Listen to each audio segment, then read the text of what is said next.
যে কোনো বড় মাছের তুলনায় আমার ছোট ছোট মাছগুলো খেতে বেশি ভালো লাগে।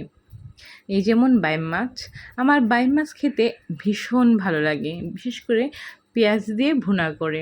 আজকে তোমাদের দেখাবো বাইম মাছের একটি রেসিপি। এটা হচ্ছে আলু এবং পেঁয়াজ দিয়ে বাইম মাছ ভুনা। আশা করি তোমাদের অবশ্যই ভালো লাগবে। রান্না শুরু করার আগেই মাছগুলো এবং আলুগুলো ভালো করে ভেজে নিতে হবে। এরপর কড়াই তেল গরম করে পেঁয়াজগুলো ভালোভাবে ভেজে নিতে হবে।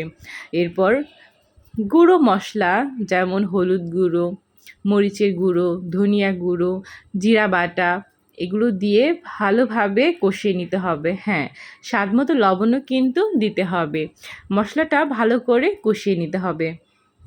তোমরা কি বাইম মাছ পছন্দ করো? আমার কিন্তু যদি অন্য যে কোনো মাছ বাদে বাইম মাছও দাও না, তাহলেও কিন্তু একদম চেটেপুটে খাবো, কারণ এই মাছটা আমার ভীষণ পছন্দ।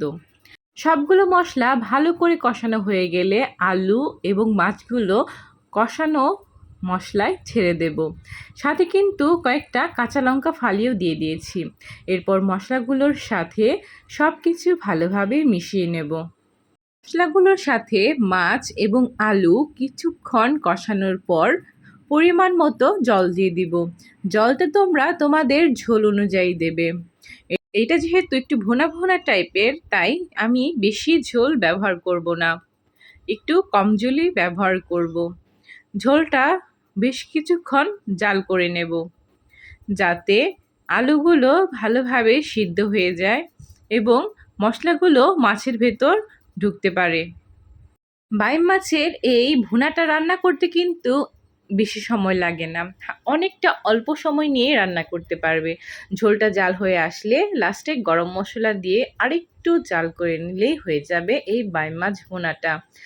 একবার ট্রাই করে দেখতে পারো, আমার কাছে কিন্তু ভীষণ ভালো লাগে। আশা করি তোমাদেরও ভালো লাগবে।